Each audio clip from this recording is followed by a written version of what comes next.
It actually worked well with our topic today because it's thinking about improvising, which we're sort of called upon to do a good deal. And it reminded me of an old joke, of course, very, very old joke, of the jazz musician. And the jazz musician was pulled over, a traffic cop, and the traffic patrolman goes up to the window and says, "Do you know you were going 50 in a 25-mile-per-hour zone?" The jazz musician said, "No, but hum a few bars and I'll fake it." Now, you've heard that before, right? It's a really old joke, and it could be anything. The sentence before it could be anything. Do you know your cat just threw up on the rug? No, but hum a few bars and I'll fake it. It could be anything. But of course, what makes the joke funny and what's interesting about it is jazz musicians are, of course, noted for their ability to improvise. You know, tell them the key, among musicians, particularly jazz musicians, but, you know, tell them the key and give them a sense of the rhythm of it, and they'll take off, you know, they can play and play. I'm not so good at improvising, or, you know, not always comfortable with it. I prefer to have notes when I speak, notes when I play the flute. I like to have a set list when we're doing music. We used to have a quartet that one of our members would like to throw in a song at the last minute. "Hey, let's do Ripple. We didn't rehearse Ripple." And in front of a lot of people, and I don't remember Ripple.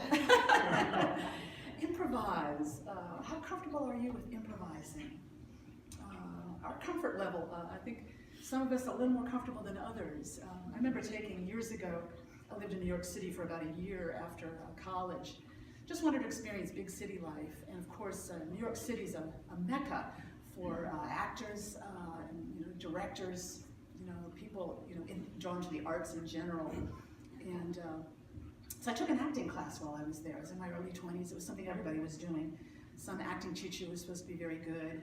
And I didn't stick with it very long. I think I went to a couple classes, maybe 2 or 3. But it was a big part of the class was improvisation, of course. And you know, you'd be paired up with somebody and say, "Okay, going up. You're 2 teenagers. You're falling in love. You're going out on your first date," or something like that. And you have to get into that and pretend that's what it was. I always felt a little silly about it and feel like I was very good at it. Or you're out, you're mountain climbing. You're in Kilimanjaro. You're climbing the mountain. And a storm is coming up, and it's like, okay, and you have to go with that and pretend that, work with that with your partner. I never felt very good at it. I was very good at improvising that way. But it is an important skill to learn. I think one we're all called upon to work at.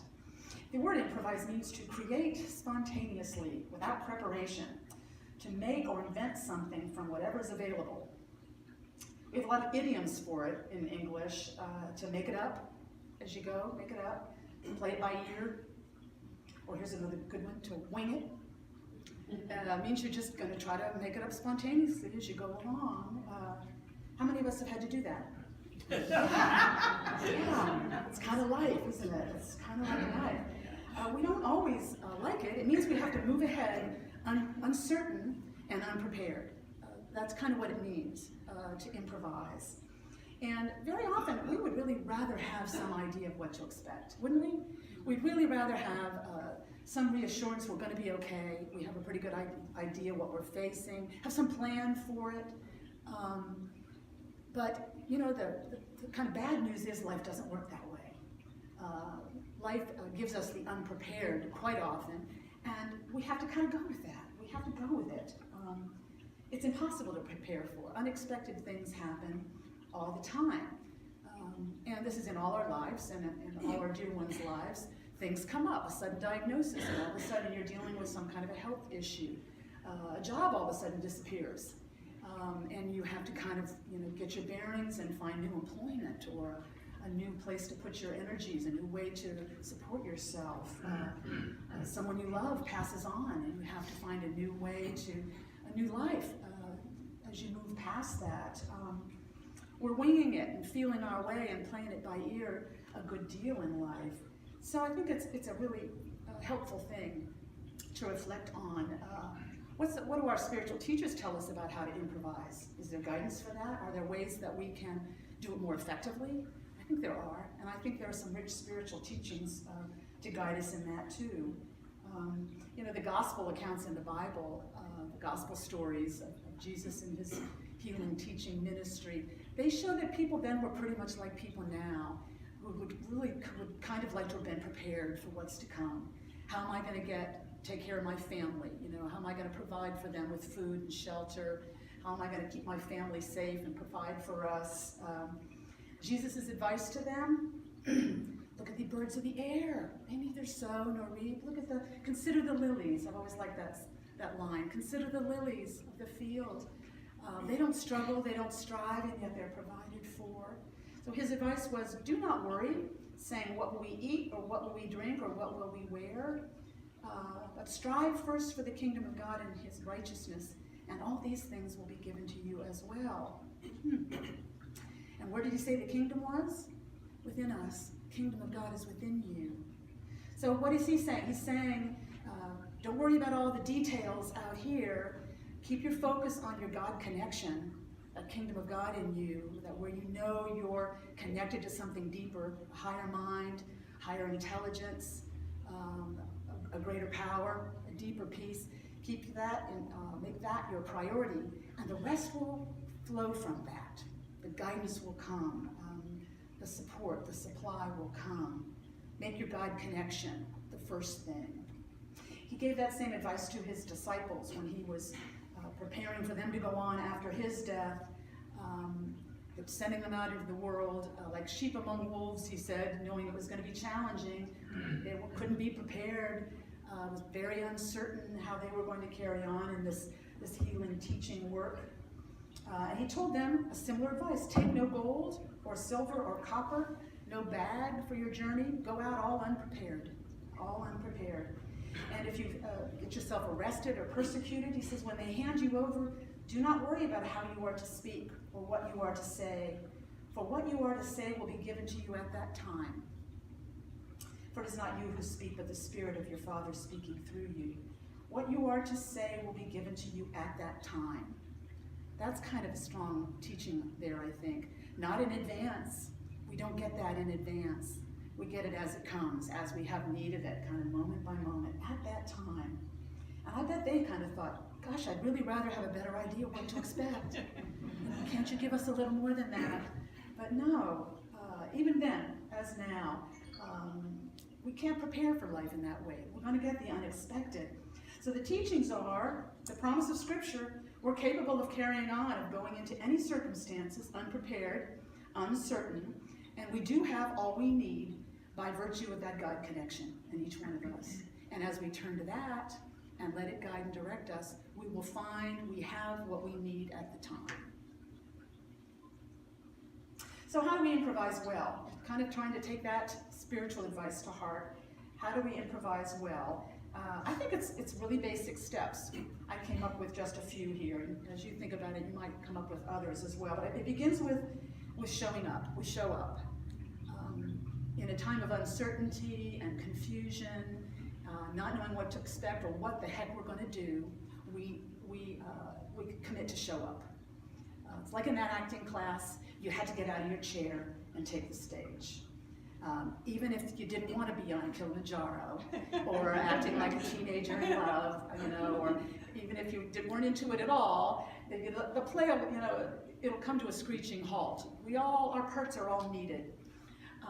And you won't know about the guidance that you're going to get and the way you're going to grow if you don't step out there, if you don't get out of your seat and step up, show up.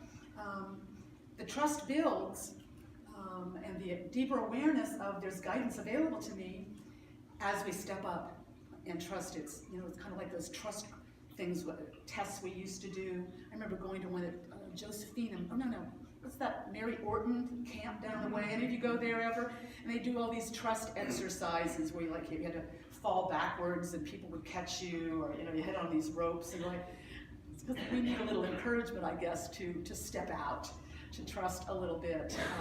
And of course, once you do that, then your trust grows, your faith grows, that you're going to be supported. What you need is going to be there for you. But it starts with showing up, with being willing to show up. Second principle of improv that I think is helpful, and this comes particularly from the world of situation comedy.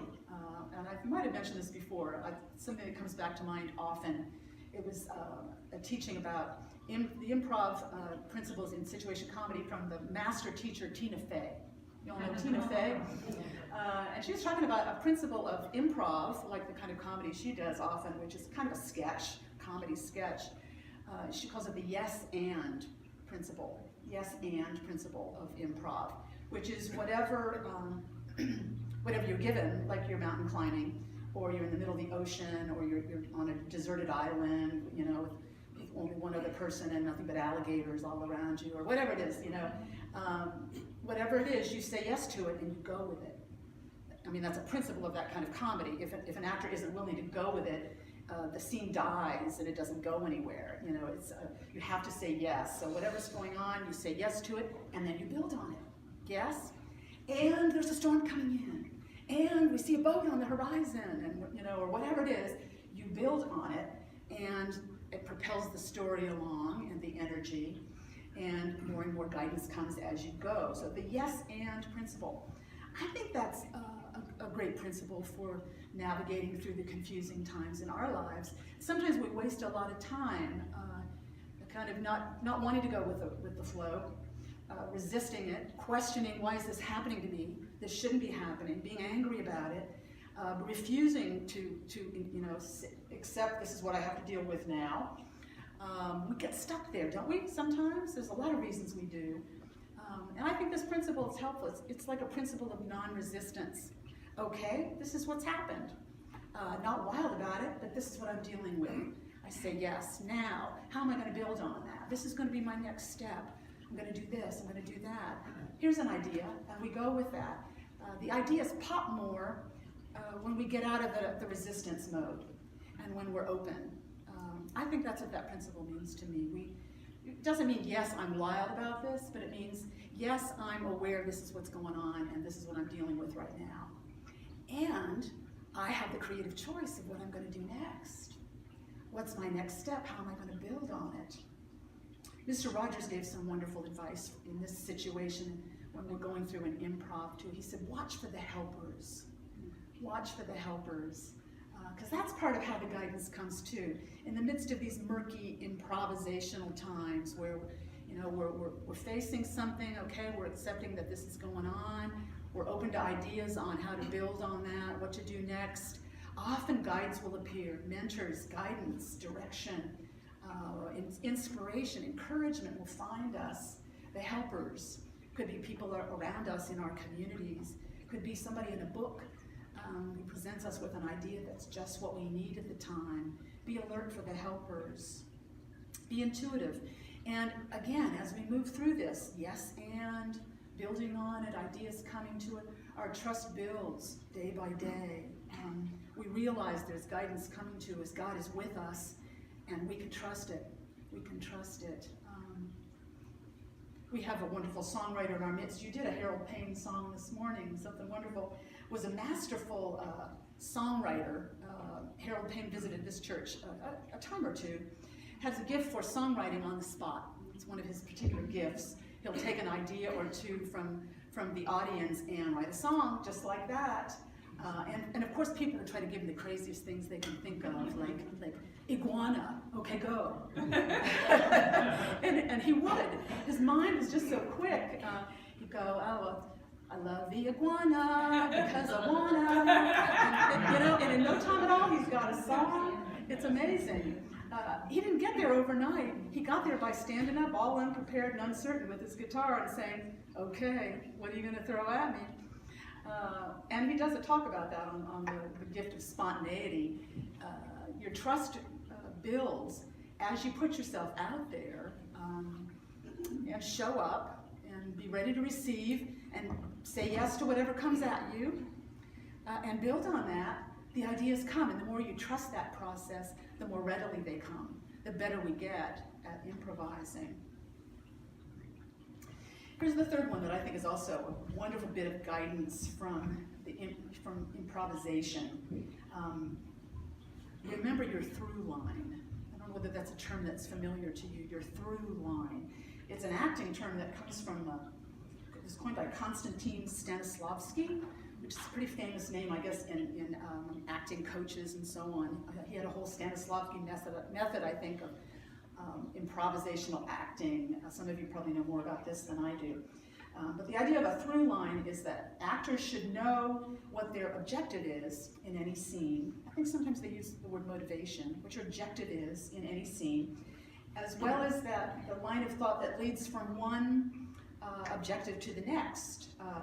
And that progression becomes this kind of through line that propels a character through the story, through the whole play. So in any one scene, know what your purpose is. Know what your character's really after, their highest objective. And keep that in mind through all the scenes of the play, of the story, and then there'll be, your character will come to life, and the story will progress in a compelling way. Well, I think that's good clues for us too. Remember your through line, particularly in challenging, confusing, uncertain times. Try to hold fast to, what are you here for? What's your highest purpose? And not get derailed by other concerns. And it's easy to do that in life, isn't it? We get a lot of mixed messages about what's important, what our priorities should be. It's easy to get pulled a little off course, that it's about status, or it's about achievement, or it's about wealth, acquiring wealth, or property, or goods, or attractiveness. A lot of emphasis on attractiveness in our culture, or whatever it is. Toys, lots of toys. Whatever the shifting things are in our external world. But we all know in our heart of hearts, what are you really here for? What were you really born for? What's our highest purpose day by day? And I think this through line idea is helpful. As we hold to that, it steadies us in uncertain times, keeps our priorities clearer so we can make better choices. They're easier to make if we're clear about our higher purpose, aren't they? I think so. I remember going through a real murky time, particularly in terms of following my calling, trying to write and find ways to support myself that way. I read a book by Thomas More called Care of the Soul. Any of you remember that one? Had a lot of impact on me, and there was a line I pulled out of that, and I pasted it up over my desk. The only thing you were ever building is soul. Isn't that a good priority alignment kind of statement? You're not building, a career. You're not building status. You're not building recognition. You're not building a bank account. The only thing you're ever building is the depth in you, your soul. I had a massage therapist friend for a number of years who had a real calling as a massage therapist. And his kind of motto was, "I'm here to heal and to help, to heal and to help." And that's a great priority aligning. That's a through line that'll help you through confusing times. That's your highest purpose. It can keep you from being thrown off course when things get a little challenging. I love Karen Drucker's "I'm here to give and receive love." I love that one that we just sang a moment ago. And I like that you can sing hers. She has a lot of through lines you can sing. That's a statement of highest purpose of my being here. It isn't about showing up in the world in any external way. It's about growing some depth in myself.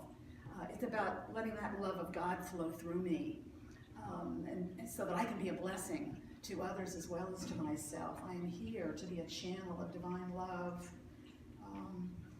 That's a studying kind of thing, to have a through line like that, and can really help us navigate challenging times. We see that happening in our lives all the time. People improvising, inventing, playing it by ear through all kinds of challenging circumstances, and finding out that God will show up for us in amazing ways that we could never anticipate until we put ourselves out there and tried and showed up, making amazing things possible for us. So many times, I bet everyone in the room has had an occasion to think, looking back on a hard time that you went through, did you ever think, how on earth did I do that? How on earth did I get through that? And the answer is, you got guided through by the power and presence of God in you and all around you. and you let it guide you. And it's there for every one of us, and we don't have to earn it or deserve it or search for it. I've always loved this line. Carl Jung had it over the gate of his home. Bidden or not bidden, God is present. Bidden or not bidden. You don't have to ask. God is present with us, and that guidance will come to us if we're alert, and if we trust it, and if we step out and are ready to receive it. As a minister, I get a lot of precious opportunities, really, to witness that happening in people's lives as they make their way through difficult improvisational situations where they don't know what to expect. The unexpected has happened, and they're uncertain and frightened and stepping forward step by step by divine grace. And it's amazing what it makes possible for people, what people are able to do. Just a couple weeks ago, Joe and I went to Illinois to visit an old friend. Hadn't seen it in a while, and I wanted to make sure I got to see her again. She's in an assisted living home, in hospice care now there as well for some additional support. And it was inspiring to see the way her son has been caring for her there. He's her caregiver. And you know, that was unexpected and something he wasn't prepared for. They had lived in separate states most of their lives until, you know, recently. I know this might be sounding a little familiar to some of us. It's a familiar circumstance. A lot of people, there's no guidebook for caring for aging parents or ill parents. At least I haven't seen a good one. Have you? All these challenges in all our lives, there's no guidebooks for them. We step forward, alert to guidance as it comes, improvising, playing it by ear, watching for the helpers, and help does come. Guides appear. It's extraordinary the way it happens. And my dear friend Mary's son has stepped up to that step by step, dealing with a home and property here, selling that, handling the move, moving into an independent living apartment at first, kind of a retirement community, then an assisted living. The guidance came step by step.